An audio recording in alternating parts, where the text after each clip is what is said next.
Bonjour, merci de vous joindre à nous pour ces nouveaux numéros de votre émission sur la chaise. Aujourd'hui, nous parlons de la montée de l'insécurité en ville de Goma. Il ne se passe plus une journée sans qu'on enregistre 2 morts, 2 braquages, surtout le dernier braquage qui a fait 5 morts à l'entre-président. On nous signale encore 2 morts du côté de Kéchéro. Pour en parler aujourd'hui, nous recevons sur la chaise Vicar Baton-Diangui, qui est coordonnateur des FDAPID, mais aussi prix Tulipé pour les droits humains, à qui nous disons bonjour et bienvenue sur la chaise. Bonjour monsieur Philippe, en tout cas je suis très honoré parce que c'est ma première fois de participer à cette émission. C'est l'honneur aussi de vous recevoir. Vicar Baton-Diangui, nous parlons de la montée de l'insécurité en ville de Goma. Qu'est-ce qui peut être à la base aujourd'hui de cette montée de l'insécurité malgré une province sous état de siège? Oui, vous savez que s'il faut d'abord regarder dans les rétroviseurs, c'est-à-dire revenir sur l'année 2023, parce que nous, au niveau du FDAPID, nous avons une base de données. Nous faisons le monitoring à temps réel de tous les cas de violation des droits humains. Et pour votre information, en 2023, notre base de données renseigne sur 55 cas d'assassinat dans la ville de Goma. Et là, sans mettre les personnes qui étaient tuées, le carnage en rapport avec l'église de Ouazalendo, dont certains parlent donc les chiffres au-delà de ça. Donc, voire même plus de 150 personnes. Donc, si nous prenons les cas, les victimes de l'église de Ouazalendo, et plus les cas que nous avons monitorés, les cas individuels, nous sommes déjà à plus de 200 vies humaines sacrifiées en 2023. C'est inacceptable. Alors, si nous jetons les regards maintenant sur 2024, nous risquons de connaître la même situation. Pourtant, lorsque par exemple nous apprenons qu'il y a une seule personne tuée dans d'autres pays, vous sentez le degré de mobilisation. Mais ce qui n'est pas le cas pour nous. Dans une année, vous enregistrez plus de 200 personnes, plus de 200 âmes perdues comme ça. Mais silence radio. Et ce qui m'intrigue, c'est de constater que ça commence à prendre le format des modes de vie. Donc on tire, nous nous taisons, demain, le lendemain encore. La vie continue. Et ça devient une situation normale. Parce que pendant que nous sommes l'état de siège, comme vous en avez parlé, bientôt d'ici mai 2024, nous allons totaliser 2 ans. Parce que l'état de siège a été instauré, donc proclamé le 3 mai 2021, entré en vigueur le 6 mai de la même année. Alors, il y a eu autant de prorogations, mais nos dirigeants n'ont pas l'état d'évaluer profondément les effets, l'impact de l'état de siège. Surtout que, vous savez que par rapport à notre constitution, c'est une opération qui avait une durée de 30 jours, renouvelable 15 jours après. Mais comme le législateur congolais a laissé la porte grandement ouverte, alors l'interprétation d'une disposition légale profite à celui ou à la personne qui est au pouvoir. Aujourd'hui torpillé. Parce que si c'était à l'époque, en tout cas, c'est la durée de l'état de siège, ça serait de 45 jours. Avec des résultats. C'est-à-dire 30 jours plus 15 jours de renouvellement. Et là, les législateurs s'étaient inspirés à la gouvernance de Mobutu. Parce que pour Mobutu, chaque fois qu'il y avait agression d'une zone de la RDC, bon, à l'époque Zaïre, il y envoyait ses hiboux pendant 15 jours. Et dans 15 jours, on trouvait une solution durable. Alors, c'est là que le législateur dira que, ok, donc s'il y a une situation de péril à demeure, nous pouvons nous mobiliser pendant 30 jours, on va trouver une solution, nous revenons à la situation normale. Si nous échouons, on peut y ajouter encore 15 jours de plus pour voir ce que nous n'avons pas terminé, le ratissage, le nettoyage, l'assainissement de la situation et même la dépollution. Quand je parle de la dépollution, c'est par rapport, par exemple, aux engins explosifs, parce qu'il y a toujours des reliquats. Tout ça, dans les 15 jours, on peut nettoyer la zone pour que s'il y avait un mouvement de déplacés par des populations, par exemple, lors du retour, pour qu'on puisse éviter des dégâts, des incidents, ainsi de suite. Mais aujourd'hui, bientôt 2 ans sans solution. Et malheureusement, Goma, c'est la capitale, si pas le siège de toutes les institutions provinciales. Et on ne peut pas se limiter là-bas. Goma aussi aujourd'hui, c'est la capitale de toutes les armées du monde. Parce qu'on voulait parler si cette surmilitarisation de la ville ne peut pas être la cause de cette insécurité qui monte au créneau. Oui, ça peut être l'une des causes parce qu'il n'y a pas un mécanisme efficace de coordination.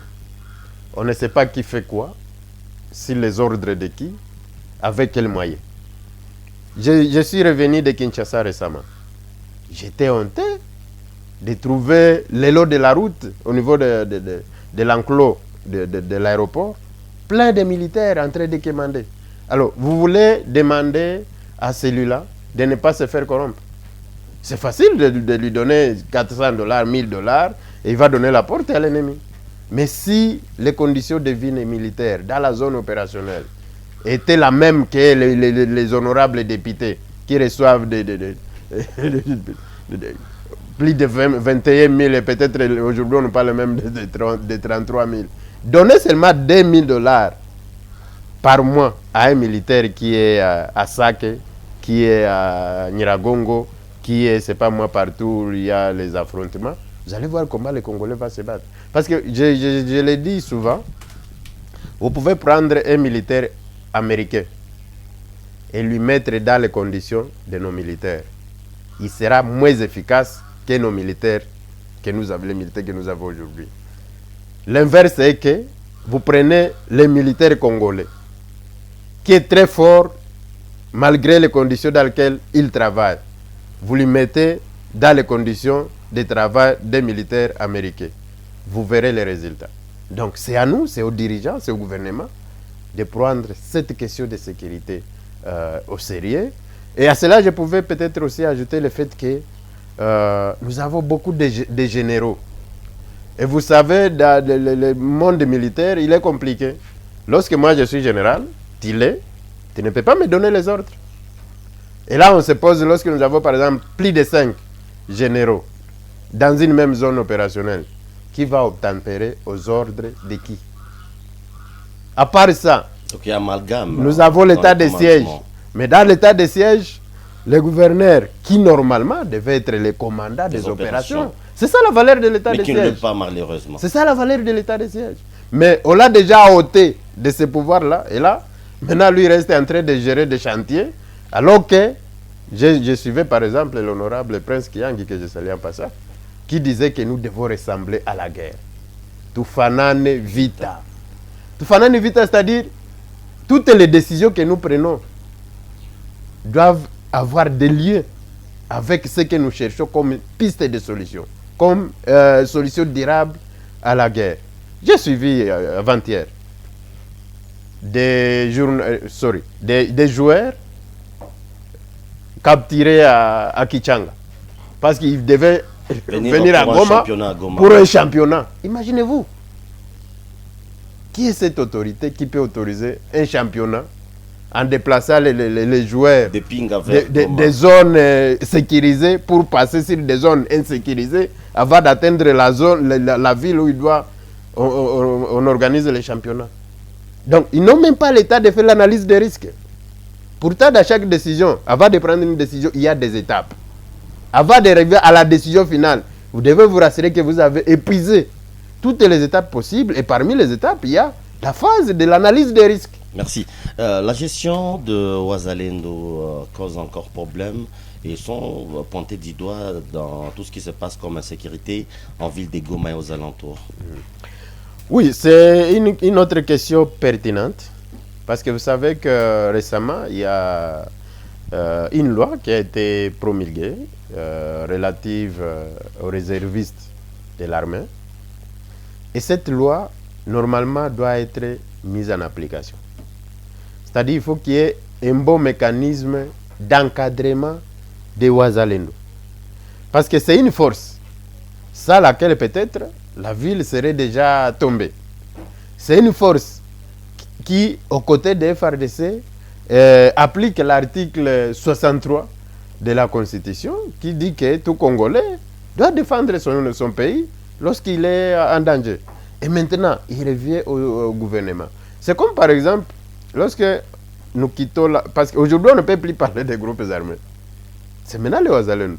Et les Ouazalendou sont légitimés par la loi des réservistes. Maintenant, est-ce qu'il y a un mécanisme efficace de leur encadrement? Nous savons qu'il y a un coordinateur de Ouazalendou. Est-ce que lui-même maîtrise, ou est-ce qu'on lui donne la chance d'avoir la maîtrise de l'effectif de Ouazalendou? Vous savez que lorsque, par exemple, il y a une mesure prise et qu'il n'y a pas de mécanisme d'accompagnement de cette mesure, la mesure profite plus à l'ennemi. Parce que l'ennemi n'est pas fou ou n'est pas incapable de créer des pseudo-Ouazalendou.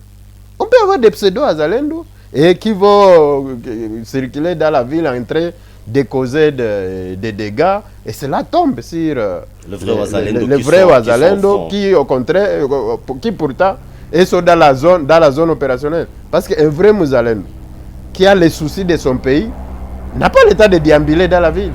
Son champ de bataille, c'est dans les lignes de front, dans les différentes lignes de front. Maintenant, il revient, parce que ça va jouer aussi sur la crédibilité de tous les Ouazalendou en général. Parce que chez nous, on dit que tomate ya kuharibika moja inachafulaka kitunga mzima. C'est-à-dire, il peut y avoir même des Ouazalendou qui ne sont pas contrôlés. Parce que les brebis galets ne manquent jamais. Alors, il revient aux autorités de mettre en place un mécanisme efficace de coordination de toutes les forces. Parce qu'on parle seulement de Ouazalendou, mais nous avons d'autres forces comme la SADC, dont d'ailleurs nous attendons toujours les résultats de leur frappe. Et nous avons la MONUSCO qui est déjà en phase de désengagement. Nous avons les instructeurs dont certains appellent mercenaires. Nous avons les Burundais. Bon, les Burundais, on ne sait pas s'ils sont dans la SADC parce que le Burundi fait partie des pays de la SADC. Donc, il y a, à part ça, il faut y ajouter des éléments de la police dont certains ne sont même pas payés jusqu'à aujourd'hui. Oui, il y a les autorités qui ont pris des mesures pour éradiquer l'insécurité, entre autres l'interdiction de circulation de taximens moto au-delà des 18 heures. Est-ce qu'aujourd'hui, cette mesure a produit des fruits, M. Vicard Batondi? Juste le même jour de l'instauration de ce système, la société civile était la première à dire que c'est une mesure inefficace. Et avec ce que nous vivons, les derniers incidents, par exemple, au niveau de l'entrée président, qui est l'entrée du gouvernorat, c'était avant 18 heures. Donc, et ce n'était pas des gens qui étaient sur la moto, peut-être. Alors, il nous revient de nous poser la question, quelle est la valeur, quelle est la plus-value de la décision, de la mesure qui a été prise. Donc, c'est une décision qui n'a plus d'importance parce que les effets ne sont pas palpables. Et les vitres teintées aussi. C'est pareil, il y avait même rédigé des articles sur ça. Le premier article, c'était juste après la proclamation de l'annonce de la mesure. Et la seconde, c'était quand on a transformé la mesure à un business. C'est-à-dire, au lieu d'enlever, de demander aux gens de circuler, par exemple, en baissant les fenêtres, pour les vitres, pour ceux qui ont les vitres teintées d'origine, et exiger carrément à ceux qui ont les vitres fumées localement d'enlever la matière. Mais on a dit, bon, payez seulement $20 et vous avez une fiche d'identification. Mais en quoi est-ce que ça porte la solution? Merci, Vicard Batondi. Allons-y plus vite parce que nous sommes vers la fin de cette émission. Vicard Batondi, qu'est-ce qu'il faut faire de votre côté pour la société civile? Qu'est-ce qu'il faut vraiment faire pour tenter de mettre fin à cette insécurité qui galope aujourd'hui en ville de Goma? Premièrement, pour éviter que les Ouazalendou soient, que la crédibilité des Ouazalendou soit tachée, le coordinateur doit prendre des mesures rigoureuses pour interdire leur circulation en ville de Goma. Et celui qui veut aller saluer les membres de famille et consorts, il peut venir sans armes et laisser tout dans un dépôt qui peut créer quelque part. Ça, c'est la première mesure. Deuxième mesure, il faut... ça concerne la population. Donc, il faut une protection communautaire, une protection de proximité. C'est-à-dire, nous devons être à mesure de nous contrôler. Chacun doit connaître son voisin et se rassurer de ce que fait son voisin. Parce que vous savez, nous avons des personnes dans cette ville. Matin, midi, soir, ils mangent la viande, ils prennent la boisson fortement alcoolisée pendant la journée. Mais alors que vous vous demandez, mais d'où vient l'argent?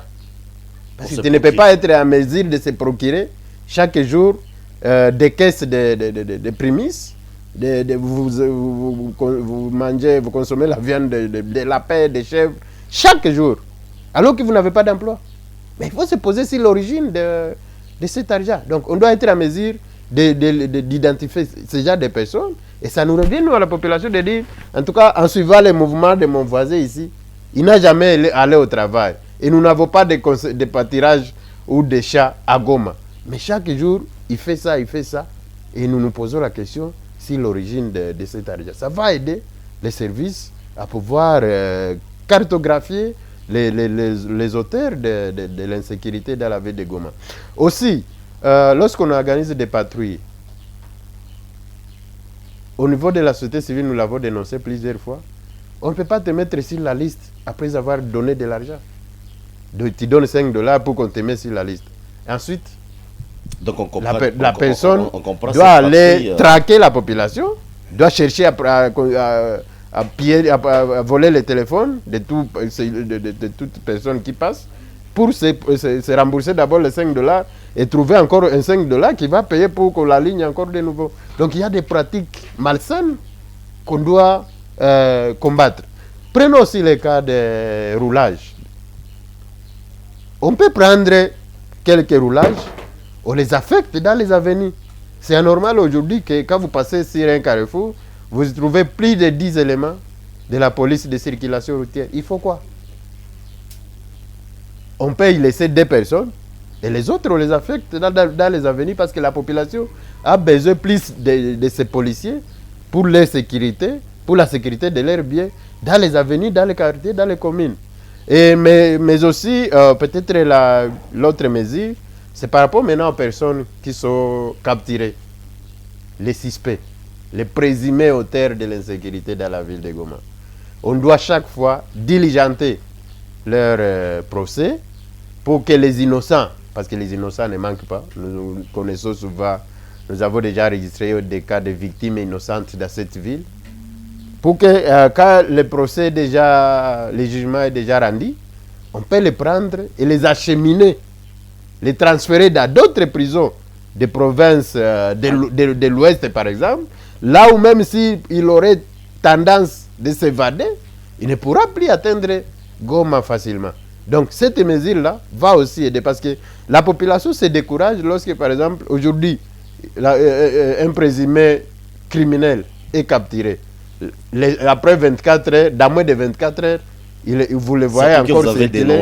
Voilà, vous le voyez encore circuler dans le quartier. Imaginez-vous le sort de la personne qui l'aurait dénoncé. Donc, mais aussi, il y a d'autres mesures, par exemple, la menace sur le plan économique. Nous avons une population résiliente, une population entrepreneur. Mais le gouvernement doit instaurer un système de crédit sain, pour éviter aux gens d'aller prendre des crédits entre des mains des personnes qui peuvent les causer des torts demain ou après-demain. Et puis, les crédits avec un taux de remboursement adapté au pouvoir d'achat de la population. Parce qu'il y a beaucoup de cas, par exemple, les gens qui prennent des crédits pour des cambistes, un consort. Les RIBA, communément RIBA. Oui, c'est les RIBA, oui, je crois. Mais lorsque les taux d'intérêt exagèrent et que peut-être vous n'avez même plus cet argent-là, si vous n'avez pas le Saint-Esprit, il y a ceux qui peuvent prendre des décisions malsaines. Donc tout ça, il faut mettre fin à cette pratique. que les gens aillent prendre les crédits dans des banques. Et là aussi, il y a les phénomènes, pas phénomène, la bonne pratique des AVEC, les associations villageoises d'épargne et de crédit, dont certaines gardent de l'argent dans des maisons de membres, dans des caissettes. Cette pratique aussi serait à la base de l'insécurité. À cela s'ajoute le système de ristourne, les liquilimba. Donc, c'est pourquoi nous, à un certain moment, on avait conseillé, on avait demandé aux autorités provinciales d'organiser une table ronde avec les agents de services de sécurité, la société civile. Quand nous parlons de la société civile, il y a aussi la FEC, donc toutes les couches de la population, pour tabler sur la question sécuritaire dans la ville de Goma. Et c'est là qu'on va parler de tout ce qu'il y a comme cause profonde, et les solutions qu'on doit apporter doivent tenir compte de ces causes profondes. Parce que ce qui dit notre pays, c'est le fait d'apporter des solutions aux conséquences, et nous oublions les causes profondes. Oui. C'est le cas même de la fameuse circulaire sur la levée du moratoire sur la peine de mort. Ça aussi, on veut s'attaquer aux conséquences, mais on oublie les causes de côté. Et là, la conséquence est que les problèmes et les tueries, il faut prendre l'état qu'ils veulent. Merci Vicar Batondi, c'était pour nous un plaisir de vous avoir sur la chaise pour parler de la situation sécuritaire en ville de Goma et dans la province du Nord Kivu. Nous disons merci de répondre à notre invitation. Merci beaucoup, cher Philippe, et salutations à tous les téléspectateurs. Le plaisir était pour nous de vous présenter cette émission. On se retrouve à la prochaine pour un autre numéro. Portez-vous bien.